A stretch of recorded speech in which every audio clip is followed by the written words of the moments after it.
Bonjour à tous, bienvenue dans ce live du jour. J'espère que vous allez bien. Aujourd'hui, on sera en live avec Jonathan Desjours. J'espère que vous allez bien en cette semaine. On est mercredi, je me trompe, parce que généralement, on fait le live le mardi, c'est vrai.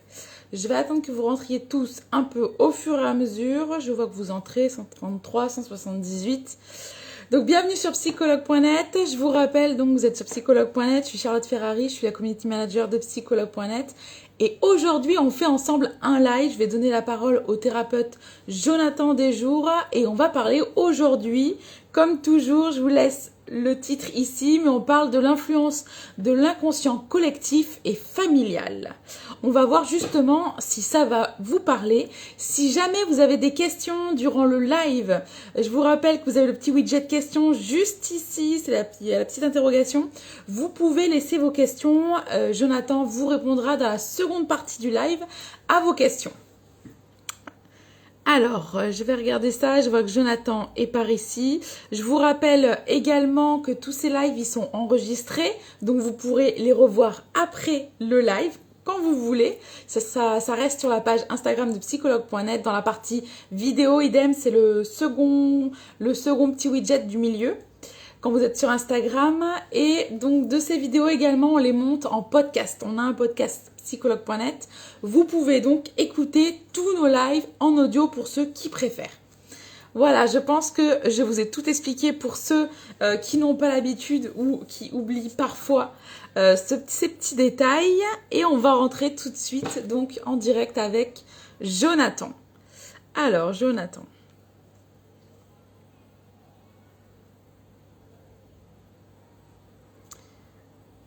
Alors, Jonathan, ça marque que je ne peux pas. Pourquoi? Pourquoi je ne pourrais pas? Non, Jonathan, je ne sais pas pourquoi. Ça me marque que c'est pas disponible. Alors, est-ce que tu es bien depuis ton téléphone portable? Et je crois que c'est tout. Hein. Je vois pas pourquoi, quels les problèmes que on pourrait rencontrer. Mais non, ça me marque que je peux pas t'inviter, Jonathan. Je pense que soit tu es depuis un ordinateur et du coup effectivement on peut pas faire de live depuis l'ordinateur, soit je vois pas trop. Je pense qu'il y a que l'ordinateur. Alors Jonathan, je te laisse rentrer depuis ton mobile s'il te plaît parce que du coup sinon ça ne marchera pas. Je rappelle également à ceux qui parfois me posent des questions à ce sujet-là, si vous avez un thème précis que vous souhaitez voir abordé dans les semaines, les mois qui viennent, n'hésitez pas, vous venez en message privé, vous me passez le thème et moi après je transmets au psy les thèmes que du coup vous souhaitez voir traités.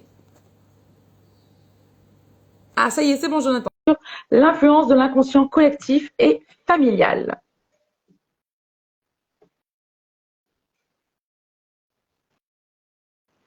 Est-ce que ça bascule? Super Jonathan, c'est bon, je te vois. Comment vas-tu? Ça va. Et toi, Charlotte? Bonjour. Très bien, merci.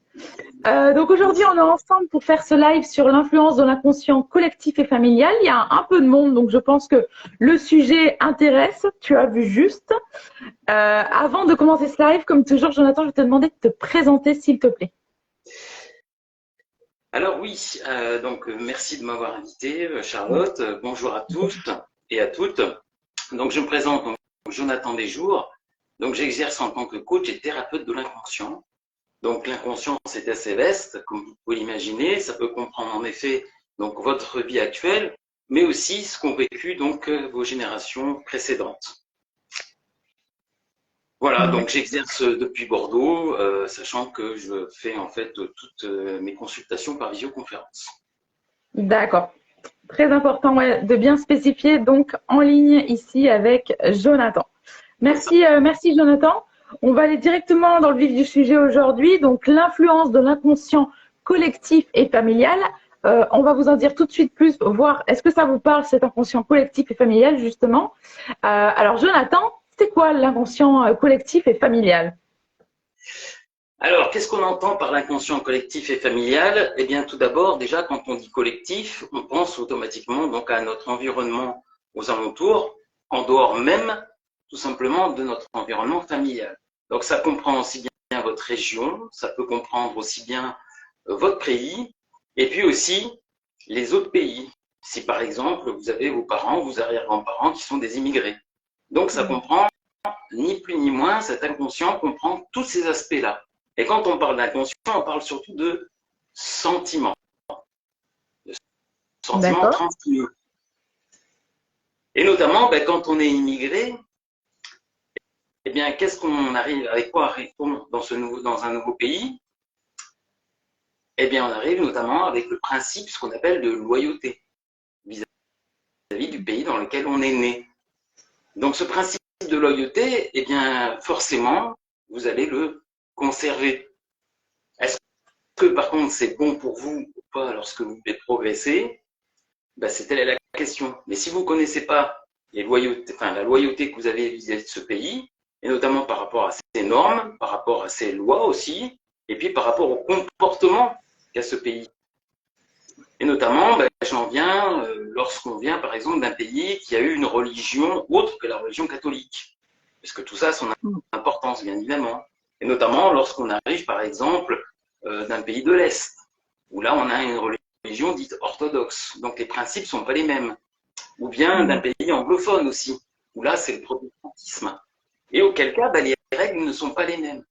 Mais inconsciemment, comme on parle de sentiments et qu'on parle de loyauté, eh bien, inconsciemment et par loyauté, vous allez reproduire ces comportements. Et donc, lorsque, aujourd'hui, vous savez, la vie, elle progresse sans arrêt, la vie change sans arrêt, donc elle nous demande de nous transformer, et bien, automatiquement, ça fait des barrières. Et c'est ce qui se passe, notamment, on le voit dans les relations. Eh bien, une personne, notamment, par exemple, qui vient de l'Est, va avoir des coutumes, notamment, et va avoir cet esprit de loyauté vis-à-vis de ses coutumes. Mais est-ce que celles-ci sont applicables dans son foyer? Eh bien, pas forcément, sachant qu'on a affaire, encore une fois, dans une relation, à deux programmations différentes. Donc, auquel cas, si vous n'êtes pas détaché et libéré de cet inconscient collectif, eh bien, celui-ci va venir impacter tout simplement vos choix aussi, donc vis-à-vis des personnes que vous allez rencontrer, et donc va impacter aussi ce que vous souhaitez, vous, dans l'instant présent. Parce que dans l'instant présent, on souhaite, par exemple, lorsqu'on est célibataire, d'être en couple, eh bien, on va éviter d'être en couple avec une personne qui n'aura pas forcément les mêmes principes que nous. Surtout sur l'aspect, par exemple, eh bien, qu'on a enregistré dans notre ancien pays. Mais pas que nous. Ça peut être aussi, du coup, nos descendants, nos ascendants, pardon. Pourquoi? Parce que nos ascendants, on va nous transmettre ces sentiments, inconsciemment. C'est-à-dire, par exemple, comment on transmet un sentiment? C'est simple. Votre grand-père, votre grand-père, même votre père, vous parle, par exemple, de son pays, dans lequel il était, ou que son grand-père, dans le pays où il est né. Comment ça se passait? Qu'est-ce qu'il y avait? On était une grande famille. Automatiquement, quand on vous raconte ça et que vous êtes tout petit, le premier sentiment que vous allez avoir, c'est un sentiment d'appartenance. Et d'ailleurs, vous l'entendez. Vous l'entendez dans la voix de cette personne. Elle vous dit, moi j'ai des origines espagnoles. Donc si elle vous matérialise, elle vous notifie comme quoi elle est des origines espagnoles, c'est que forcément, on lui a dit des choses sur cette partie espagnole. Vous voyez? D'accord. Et donc, vous allez transmettre ces sentiments inconsciemment, et c'est ceux qui vont, ni plus ni moins, intervenir, interagir dans chaque situation ou dans chaque décision que vous allez faire. D'accord. Donc, cet inconscient, on n'est pas forcément, du coup, on est d'accord que donc on peut ne pas l'apercevoir, mais il est en nous, quoi. C'est ça l'inconscient. Hein. L'inconscient, encore une fois, c'est ce dont on n'a pas conscience. Hein. Mais par contre, on peut s'en apercevoir justement lorsqu'on répète un même schéma. Encore une fois, c'est l'histoire du schéma répétitif. Lorsqu'au bout de la deuxième et la troisième fois, on rencontre, par exemple, je ne sais pas moi, quelqu'un de l'Est ou qui a des origines de l'Est, je peux penser par exemple à une personne là que j'accompagne qui a des origines ukrainiennes, automatiquement, les personnes qui n'avaient pas forcément, je dirais, ces mêmes principes qu'elle, elles ne pouvaient pas s'en approcher.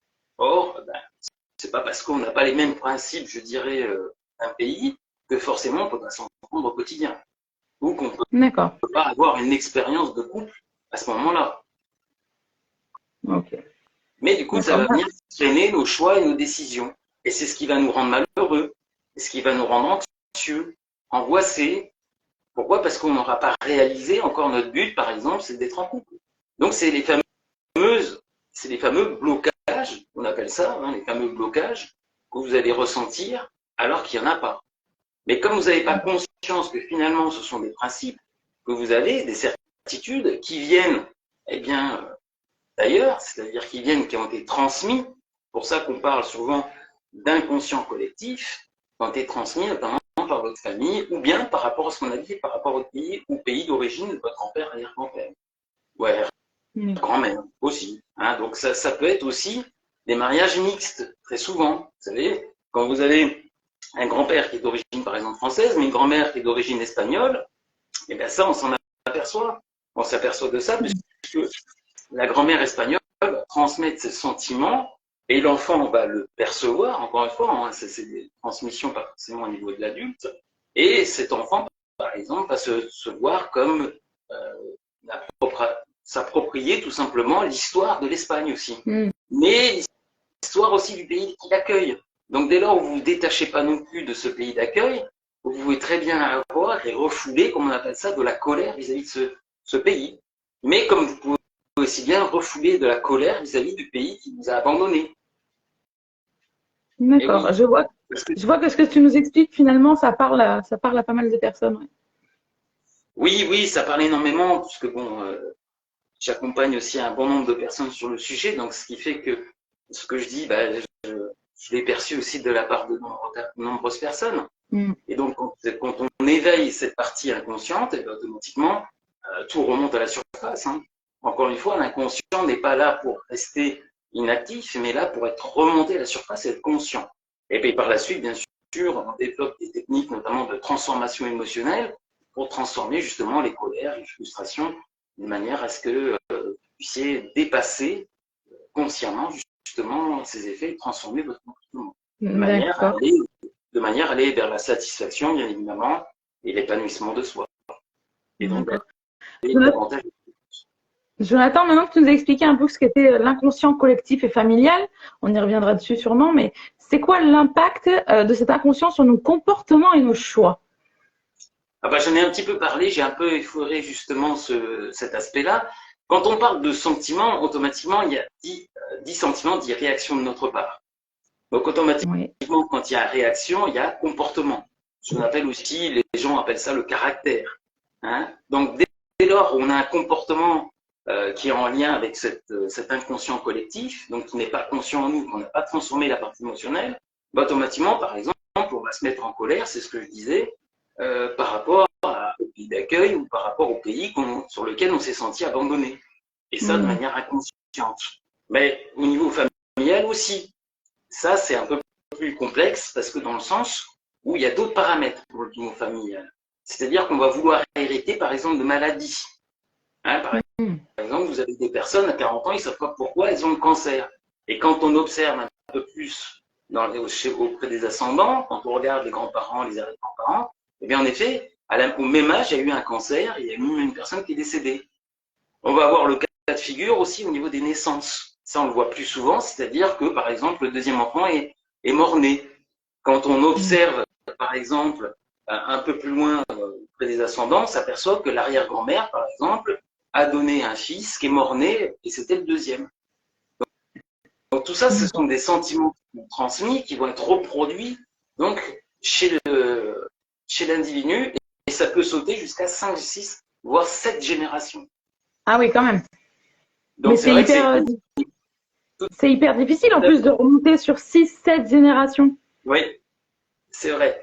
Alors ça dépend. Alors il y a des fois où c'est transmis donc de parents à parents et que les grands-pères ont dit bah tiens oui c'est vrai que on a eu des décès, des morts-nés notamment par exemple dans la famille et notamment bah, c'était tel et tel enfant, il était numéro 2, numéro 3, numéro 5 et donc ça reproduit. On reproduit aussi le même schéma en termes de relations.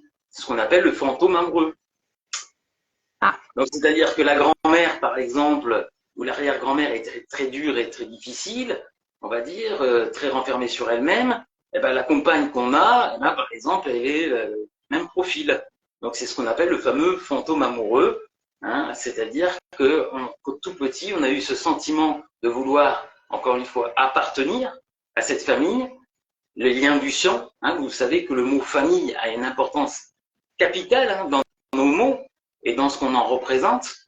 Et donc, cette représentation a un impact automatiquement chez l'enfant. Et l'enfant va le reproduire inconsciemment et va même en vouloir en faire une preuve. Il va vouloir prouver donc à ses ascendants qu'il est capable, lui aussi, de reproduire la même chose. C'est ce qu'on appelle le fameux devoir de loyauté. C'est pour ça que si vous ne vous détachez pas de ce devoir de loyauté, et donc de s'en libérer, automatiquement, vous allez reproduire des schémas inconscients, encore une fois, mais pas forcément les bons. Hein, parce que ce qui était valable à une époque ne l'est pas aujourd'hui. Parce qu'aujourd'hui, par exemple, eh bien, la femme, par exemple, a nettement plus de liberté et de choix qu'à l'époque de nos arrière-grands-parents. En termes de morale aussi. Donc, ce qui était valable à une époque ne l'est plus valable aujourd'hui. Parce que, encore une fois, la vie a progressé, et notamment sur les libertés. C'est pourquoi aujourd'hui, bien sûr, il y a bon nombre de relations qui se sont déstabilisées par rapport à tout ça. Mais encore une fois, on va vers la connaissance de soi. Plus on approfondit la connaissance de soi, et notamment on va plus loin que sa propre conscience et de ce qu'on apprend de nous-mêmes, et qu'on va chercher dans notre propre biologie, on comprend très bien que tous ces schémas, pourquoi ils se reproduisent. D'accord. Super, super intéressant. Merci, merci Jonathan. Il y a déjà des questions qui tombent, mais on va les faire juste après mes questions. N'hésitez pas dans la seconde partie. Jonathan, justement, c'est quelle est l'influence de l'inconscient des parents sur l'enfant à naître? Ça, c'est une question qu'on a eu beaucoup. Et donc, il me semble primordial de te poser. Alors, ce qui est très intéressant, si vous voulez, c'est que chaque parent, quand ils ont connaissance, quand on prend connaissance plus ou moins comme quoi il y a une conception qui est en train de se faire, une naissance qui est en train de venir, eh bien, on va se projeter sur l'enfant. On va projeter tout simplement nos attentes, nos sentiments. En projetant ces sentiments et ces attentes, automatiquement, l'enfant, l'embryon, qui commence à naître, va les ressentir. Pourquoi? Parce que c'est la mère qui est le réceptacle. La mère ressent. Hein, vous le savez, vous-même, vous ressentez vos émotions. Okay? Donc, tout être et vos organes, tous vos organes les ressentent. Puisque vous pouvez avoir des maux, hein, des malaises. Donc, automatiquement, un enfant qui est né dans le ventre de la mère, comment voulez-vous qu'il ne ressente rien? Hein? Oui. Donc, c'est important de comprendre cet aspect-là. Donc, l'enfant, en effet, va entendre, ni plus ni moins, va ressentir, ce qu'on appelle ça, hein, exactement, toute cette projection.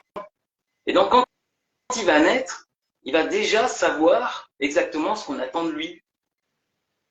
D'accord. Alors, pas que seulement dans le regard des parents, mais surtout quand les parents ont projeté leurs attentes. Et en même temps, comme vous le savez, on influence systématiquement avec notre pensée les prochaines pensées qu'on va avoir. Pour ceux qui ont déjà suivi ma live, on en a déjà parlé longuement, c'est-à-dire que ce que vous pensez automatiquement, vous influencez le reste. Eh bien, les parents, c'est la même chose. Quand ils ont cette projection, automatiquement, le cerveau, pensez au mécanisme du cerveau, lui, il rappelle à sa mémoire la projection. Et donc, les parents, au moment même de la naissance de l'enfant, eh bien, ils vont tout simplement projeter leur attente sur cet enfant. Ce qui va générer, forcément, vis-à-vis de l'enfant, des incompréhensions, des impuissances aussi, par exemple, de l'injustice. Donc, les blessures vont se raviver aussi en même temps. Parce que alors, justement, voilà. Justement, Jonathan, et quelles sont les conséquences de cet inconscient des parents sur l'enfant? Eh bien, ça va être les blessures. Alors, qu'est-ce qu'on entend par blessure? Parce que j'ai beaucoup de personnes qui me disent ouais, blessure. Blessure, c'est quoi? C'est avant tout, c'est que l'enfant s'est fait une idée de quelque chose. Donc, une idée, par exemple, je ne sais pas moi, de quelle manière les parents devraient avoir comme relation avec lui-même.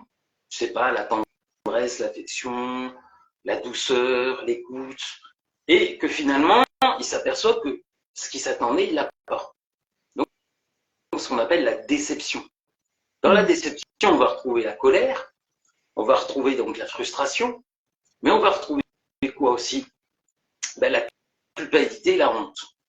Donc, lorsqu'on va matérialiser ces aspects émotionnels dont on n'aura pas forcément, je dirais, tout le revers et toute la connaissance, surtout tout petit, eh bien, on va enregistrer comme une blessure. On appelle ça aussi un traumatisme, une blessure, c'est-à-dire qu'on va mémoriser tout simplement le souvenir avec une notion de culpabilité, de honte, et donc avec tout ce qui vient avec, c'est-à-dire tout ce qu'on ressent quand on a de la honte, de la culpabilité, et puis de la colère. Et ben, c'est-à-dire, qu'est-ce qu'on peut ressentir à ce moment-là? Ben, une très grande frustration, quelque chose qu'on ne peut pas s'émanciper. Et quand on ne peut pas s'émanciper, eh bien, on se donne le non-droit à l'existence. Et c'est ce fameux non-droit à l'existence que vous allez perpétuer, notamment avec les non-dits, avec le fait de ne pas exprimer qui vous êtes, avec le fait de chercher à vouloir copier sur les uns et les autres, à vouloir ressembler aux uns et aux autres. Voilà, donc à porter des masques en société systématiquement. Eh bien, c'est à partir de ce non-droit à l'existence. C'est-à-dire que vous ne donnez pas tout simplement le droit d'exister en tant que vous-même, c'est-à-dire pouvoir faire des erreurs, d'être vulnérable, d'être à la fois à l'écoute de vos émotions, d'être aussi, de pouvoir choisir votre propre chemin, et ainsi de suite. Donc après, on va voir aussi se développer la peur du coup de la vie, la peur de vivre. Hein, le non-droit à l'existence, c'est la peur de vivre. Le non-droit, c'est de ne pas se donner le droit d'exister à l'extérieur de soi aussi. Ouais. Donc, vous allez avoir une vie intérieure et une vie extérieure qui sera différente, ce qu'on appelle la dissociation et l'incohérence. Donc automatiquement, vous avez des malaises en permanence. Donc de l'anxiété, de l'angoisse, et vous allez ne pas vous sentir à votre place systématiquement.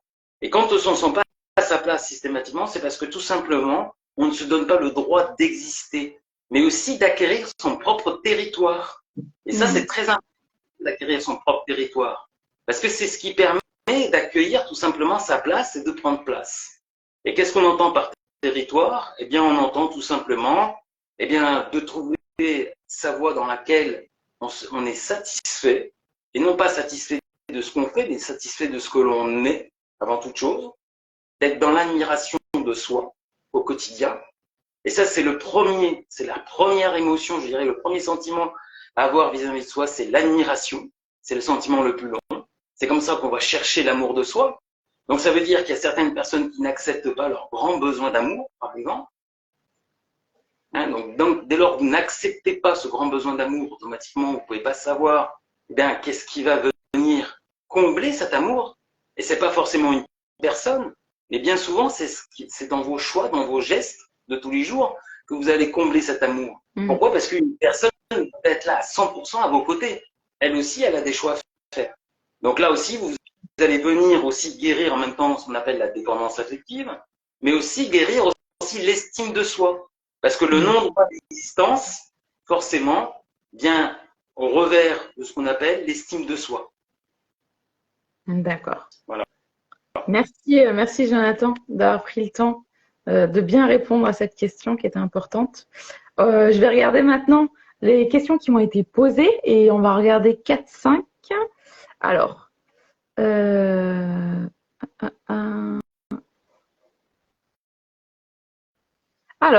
on a Jean-Charles qui nous dit « Pourquoi des personnes, elles cherchent des inconscients d'une autre origine que les leurs ?» Alors, pourquoi qu'est-ce qu'il veut dire par là Alors, Jean-Charles, si jamais vous êtes là, c'est-à-dire moi-même, je suis dans le même doute que toi. Donc, à voir si Jean-Charles est par là et peut nous répondre. Et en attendant, on va regarder une autre question. On a Mamoun qui nous dit « Peut-on l'assimiler aussi à la psychogénéalogie dans le cadre de schémas répétitifs ?» Oui, tout à fait, oui. Ah oui, ça rentre dedans, tout à fait, oui. La psychogénéalogie, oui. D'ailleurs, c'est récent en plus, la psychogénéalogie, hein, parce qu'auparavant, déjà, on avait des difficultés à s'ouvrir à l'inconscient. C'est Jung qui a ouvert tout cet aspect-là. D'accord. Donc, c'est récent. Lorsqu'on sait peu de choses au niveau des ancêtres, est-ce que cela fonctionne quand même? Est-ce qu'on peut travailler là-dessus? Oui. Alors, l'avantage, c'est que après, c'est bien d'avoir connaissance de certains outils qui permettent le détachement de la loyauté vis-à-vis, bien évidemment, des ancêtres. Donc, oui. si on ne connaît pas toutes les définitions, on peut aller chercher notamment par rapport à ce qu'on reproduit. Donc, par exemple, vous reproduisez une colère vis-à-vis de vous-même récurrente, parce que ça, c'est le plus important, hein, et bien automatiquement, on peut aller s'en détacher, s'en libérer et la transformer. Ça, c'est très important à ce niveau-là. Et puis ensuite, on peut aussi activer une partie du cerveau grâce à l'hypnose régressive aussi. D'accord. Donc, il y a des choses qui existent dans l'imaginaire du cerveau, hein, puisque le cerveau ne fait pas la différence entre l'imaginaire et le réel. C'est bien pour ça que notre vision nous offre 90% d'illusions. Hein. Donc ça, c'est quand même sympathique de sa part. C'est sûr. D'ailleurs, Jonathan, il y a Jean-Charles qui a répondu du coup. Alors, que je remette dans le contexte, du coup, il me dit qu'il nous parle des couples mixtes, par exemple. Donc, j'imagine que sa question était en réalité pourquoi finalement on recherche une personne qui a une culture et des origines complètement différentes de la nôtre. Est-ce que ça peut s'expliquer? Oui, oui, pourquoi? Parce que c'est un sentiment d'appartenance, comme je l'ai expliqué au tout début. Et donc, quand on se sent appartenir à quelque chose d'autre que là où on est, c'est souvent les personnes, on se dit, mais tiens, pourquoi elle fuit dans ce pays? C'est pas un hasard, quoi. Il n'y a pas de hasard de toute façon sur Terre, ou même chez l'homme, hein, tout a une raison d'être. Ben, notamment, c'est ce sentiment d'appartenance. Donc, c'est très, très important de s'en détacher, en effet, de transformer ce sentiment d'appartenance, parce qu'automatiquement, on ne peut pas s'installer là où on est. Et donc, on ne peut pas créer de territoire. Les personnes qui n'arrivent pas à créer de territoire, c'est pas parce qu'elles ne le veulent pas. C'est pas forcément ce qu'on voit. C'est des fois, c'est totalement inconscient, dans le sens où elles ne se sentent pas appartenir là où elle est. D'accord. Donc, ça vient rejoindre avec le sentiment d'être à sa place, par exemple. D'accord. Et du coup, ça, on peut le travailler en thérapie et apprendre à s'en détacher, c'est ça? Alors, le mot travail, moi, je n'aime pas parce qu'il veut dire, comme vous le savez, Il veut dire donner de soi, je sais pas, pour moi, c'est pas péjoratif. Le mieux, Charlotte, c'est d'employer le mot transformer. D'accord. Voilà. Je vais transformer ça, le mot travailler. Pourquoi? Parce que travail, déjà, comme vous savez, tous, c'est labeur. Donc, ça n'incite pas le cerveau à pouvoir y aller. Rien que le mot travail n'incite pas. Donc, même lorsqu'on va effectuer une tâche dans une journée, éviter le mot travail. Hein, pour au sentiment, le sentiment du mot qui va dégager à l'intérieur. Donc, mais plutôt, tiens, je vais effectuer ma mission de vie. Je vais effectuer, par exemple, ma mission auprès de certaines personnes. Voilà, donc là, c'est un peu mieux. Et quand on parle de soi, eh bien, il est plus préférable de parler de transformation. Tiens, mais je vais me transformer. Donc, automatiquement, ça incite aussi votre cerveau. N'oubliez pas qu'il vous entend. Hein, si vous faites, par exemple, vous dites là vous-même, j'accepte d'être maintenant heureux, dites-le haut et fort, eh bien, vous voyez que votre cerveau vous entend, puisque vous entendez le sentiment revenir. Le sentiment, il vient, le sentiment d'être heureux. Donc, votre cerveau entend tout ce que vous dites. D'accord. Donc, ça, c'est très, très, très important de savoir ce qu'on écoute, comment on s'écoute. D'accord. Voilà. Alors, on a Chloé qui nous demande quelle approche conseillez-vous pour résoudre cela, de retrouver le droit d'exister? C'est vrai, tu en as parlé tout à l'heure. Ouais. Un grand détachement, un grand nettoyage émotionnel, de toute façon, sur toute la partie de ce que vous avez vécu dans votre présent, donc c'est-à-dire depuis votre naissance, depuis même la conception. On va venir transformer tout ce qui s'est passé durant la conception, puisque là aussi, vous avez une mémoire qui s'est faite dans la conception. Et on peut aller donc avec l'hypnose régressive, donc informer le cerveau, puisqu'il ne fait pas la différence entre le réel et l'imaginaire, et lui dire exactement ce qu'on souhaite ressentir. Donc c'est une technique bien spécifique qui vient permettre de transformer. Encore une fois, il y a un accompagnement à faire. Ça ne se fait pas tout seul. Merci de le préciser. Alors, on va encore regarder une ou deux questions. Il y en a des questions. Il y a Julie qui nous demande, est-ce qu'on peut se libérer de comportements comme l'anxiété, la fermeture relationnelle avec cette méthode? Toutes les méthodes de transformation sont bonnes, dans le sens où, oui, par exemple, l'anxiété et la relation aux autres, c'est la peur. Et notamment, une peur en particulier, c'est la peur d'être rejeté. cette peur du rejeté, d'être rejeté, qui fait en sorte qu'on est anxieux lorsqu'on rentre en relation avec quelqu'un. Alors pourquoi?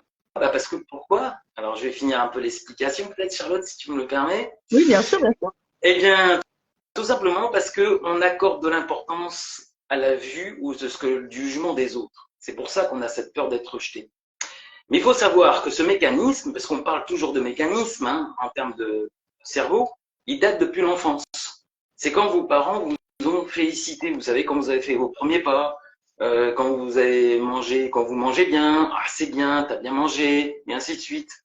Eh bien, le fait de vous encourager de cette manière, automatiquement, vous avez enregistré ici, comme quoi c'était les autres qui devaient valider ce que vous faites ou ce que vous réalisez de vous-même.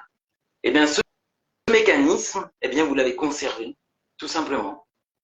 Et c'est ce qui fait que ça active cette peur du rejet, notamment, et que vous avez la peur du jugement des autres, entre autres. C'est un des aspects. D'accord, intéressant. Merci. Alors, on a Mademoiselle Mandala qui nous dit, est-ce que c'est vrai qu'un cocon familial peut être à la fois toxique comme bienveillant? Eh bien, oui, c'est-à-dire que ce qu'on entend par cocon, j'imagine, c'est un foyer plutôt dans la bienveillance, dans la douceur, dans la tendresse et l'affection. Mais ce qui veut dire aussi, c'est que quelque part, on est liés les uns aux autres. Donc il y a une forme de dépendance. Quand on est dépendant, automatiquement, on ne peut pas être autonome. Et si on n'est pas autonome, automatiquement, on ne peut pas s'émanciper. On ne va pas se donner aussi le droit d'exister seul. Donc, oui, il y a un côté forcément toxique, puisque forcément, lorsqu'on voudra prendre son envol, eh bien, on aura des difficultés. On va demander justement le regard des autres pour pouvoir faire quelque chose. Et donc, lorsque notre voix intérieure nous demande d'exercer telle et telle chose, et qu'on ne suit pas cette voix intérieure, il y a de grandes chances qu'on se plante. Parce que je rappelle qu'avant tout, c'est votre naissance qui compte, c'est votre parcours, et pas celui des autres. Donc la voix intérieure, comment on s'interroge, comment on interroge la voix intérieure? Est-ce que vous le savez? Est-ce que vous savez déjà qu'on peut communiquer avec sa voix intérieure assez facilement? Non? Pas de réponse. Charlotte? Moi, pour ma part, je suis quelqu'un de très, très intuitif, donc j'imagine que c'est un peu ça aussi, communiquer avec sa voix intérieure. Donc, je suis quand même assez dans l'émotionnel au quotidien, même si je suis quand même… On me dit généralement que je suis quelqu'un de très raisonné, mais j'écoute 90% du temps, j'écoute ce que me dit mon intérieur, quoi. Pas mes pensées, mais ce que je suis, quoi. Ok. Eh bien, merci, en posant des questions ouvertes et en écoutant la première réponse. Et vous posez la question ouverte de façon avec le jeu. Par exemple, qu'est-ce qui fait que j'aime parler de l'inconscient? Donc moi, la réponse, elle me vient tout de suite. Eh bien, c'est une source inépuisable d'échanges et puis surtout de connaissance de soi. D'accord.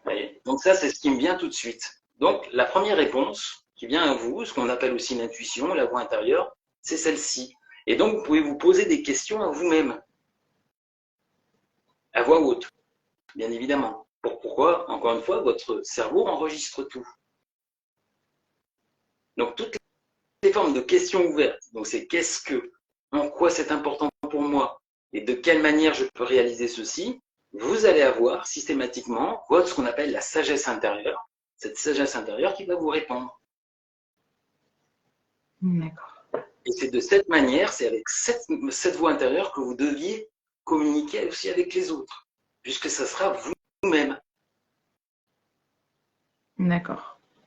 Et c'est comme ça qu'on enregistre une personne beaucoup plus authentique et vraie. C'est quand on entend sa voix intérieure et non son rationnel. On a une personne qui nous dit se parler seul, jamais. Eh oui. Pourquoi? Parce que les personnes qui se parlent seules, on les a distinguées depuis longtemps comme des fous. Or, ce n'est pas la réalité, puisque, encore une fois, on est né seul et on mourra seul. Ça veut dire qu'on a tout en intérieur, on est complet. Contrairement aux idées reçues, on est totalement complet. intérieurement. On a tout ce qu'il faut. Et donc, tout ce qu'il nous faut, c'est que simplement ce qui est à l'intérieur de nous soit cohérent avec l'extérieur. C'est tout ce qu'on a besoin. Mais si on ne connaît pas l'intérieur, automatiquement, l'extérieur ne va pas être cohérent. Vous voyez ? Donc, toute l'anxiété, l'angoisse que vous vivez par rapport aux interrogations de la vie, notamment peut-être de l'avenir, ben, ça vient de là. C'est parce que vous n'avez pas de foi en votre voix intérieure. Vous n'avez pas de foi en vous. Voilà. Et notamment, dès que vous avez cette foi en vous, eh ben, vous allez voir que les choses vont décoller pour beaucoup de choses. Et puis après, il y a l'art et la manière de communiquer avec soi. Mais là aussi, c'est pareil. Hein. Ça demande aussi d'être accompagné pour connaître en fait toutes les subtilités. Parce que là, ce que je vous ai apporté, on va dire, c'est des grandes lignes. Bien sûr. Bien sûr. On va d'ailleurs poursuivre avec une dernière question, Jonathan. On va s'arrêter. J'avais vu une question sur des jumelles. Ah oui, j'ai des jumelles nées d'un couple mixte. Est-ce qu'elles vont avoir deux inconscients différents? Ah bah déjà, il y a un inconscient par personne, hein, par un individu. Après, pour ce qui est de l'inconscient collectif et familial, eh bien, ça va être votre communication par rapport aux deux filles. Vous pouvez très bien transmettre un sentiment à une fille et pas à l'autre. Pourquoi? Par exemple, je ne sais pas, moi, votre compagnon part avec une fille, va faire des courses. Pendant qu'il part, bah, vous êtes en train de discuter avec votre fille sur un sujet. Et à ce moment-là, elle va avoir ce sentiment d'appartenance, par exemple, à cet autre pays, que n'aura pas, par exemple, la jumelle. Le lien entre les jumelles, alors c'est assez... on dit qu'il y a un lien invisible entre les jumeaux. Alors, je ne sais pas si c'est intuitif, ça a exploré encore. On ne peut pas dire, il y a beaucoup de théories sur le sujet, ça a exploré. Ça a exploré. Après, peut-être aussi, la jumelle peut transmettre ce sentiment à l'autre jumelle, hein, quand on est un peu plus grande aussi. Voilà. Étant donné que ce sont des jumelles, elles ont tendance à se faire confiance l'une à l'autre, hein, plus facilement que quand ce ne l'est pas. Okay, donc, il y a ce lien de confiance et de fusion qui existe entre des jumeaux qui n'existent pas forcément systématiquement, j'ai bien dit systématiquement, entre frères et sœurs ou entre deux frères. Ça peut exister, en effet, mais on n'est pas certain. Alors que sur des jumeaux, ce lien de confiance, je dirais, et ce lien de fusion existe davantage. Ouais, on a Lauriane qui nous dit justement il y a une connexion intercellulaire pour les jumeaux. Bah oui, c'est vrai, on partage le même ventre, donc forcément, voilà. Il y a des cellules qui forcément se partagent déjà. Ouais. Bah, disons que la communication entre les cellules, elles ont l'habitude de communiquer entre elles. Donc, ce qui fait qu'en effet, c'est ce que je parlais de lien de confiance, eh bien, il est acquis. Voilà, il est davantage acquis chez des jumeaux que en effet sur des frères et sœurs ou même des faux jumeaux. Ok. Ouais. Très intéressant. Merci Jonathan d'en avoir appris plus aujourd'hui sur cet inconscient collectif et familial. Je ne sais pas si tu avais un message à faire passer, soit sur ce sujet-là, soit sur ton cabinet. Je dirais que de vous ouvrir davantage à votre inconscient, ça c'est primordial pour vous. Si vous souhaitez vous épanouir, sachez qu'on n'a qu'une seule existence et donc se considérer en premier, c'est primordial, je dirais. Si on souhaite véritablement s'épanouir et qu'il y a de nombreuses raisons de pouvoir s'épanouir, puisque la vie nous offre son soutien à chaque instant. Donc pour tous ceux qui souhaitent justement s'ouvrir sur l'inconscient, eh bien mon cabinet est tout ouvert. Vous pouvez venir vers moi par mail ou par message. Voilà, ça sera avec grand plaisir. Super, merci beaucoup Jonathan aujourd'hui de ta présence et de nous avoir d'avoir répondu à toutes ces questions. Merci beaucoup et je te souhaite une très belle journée à toi, Jonathan.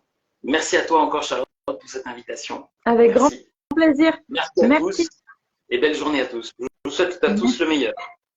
Merci beaucoup, Jonathan. Je te laisse quitter comme d'habitude avec la petite croix qui est juste au-dessus de toi. Merci encore. Ah ouais, okay. Belle journée, Jonathan. Merci à Jonathan donc pour ce live très enrichissant sur l'influence de l'inconscient collectif et familial. Pour le prochain live, je suis en train de réfléchir en même temps que je vous parle. c'est pas toujours évident. Oui. Donc sinon, il y en a pas dans une semaine, 2 semaines. Ce sera dans 2 semaines, si je me trompe pas. 2 semaines, mais en septembre, de toute manière, on reprend. Il y aura au moins 5 lives dans le mois en septembre. Donc en août, je pars en vacances 1 semaine et demie. Donc du coup, il y aura pas de live pendant 1 semaine, voire 2 semaines. Mais on se revoit fin août, il y aura 2 lives quand même. Ouais, fin août, il y aura quand même 2 lives. Donc on se retrouve fin août pour les lives. En attendant, je vous rappelle que oui, tous nos lives sont enregistrés et que vous pouvez les retrouver aussi en podcast. Donc que ce soit sur la page Instagram ou en podcast sur votre plateforme préférée, Deezer, iTunes, Spotify, voilà, qu'importe, vous pouvez nous retrouver. Voilà, je crois que j'ai répondu à toutes vos questions. Si jamais vous avez des doutes, que vous avez des questions, que vous avez des recommandations, vous pouvez m'envoyer tout en message privé. Je vous répondrai avec grand plaisir. Merci à tous de nous avoir suivis. On se retrouve très vite. Et en attendant, passez une très belle journée, un très bon mercredi à tous.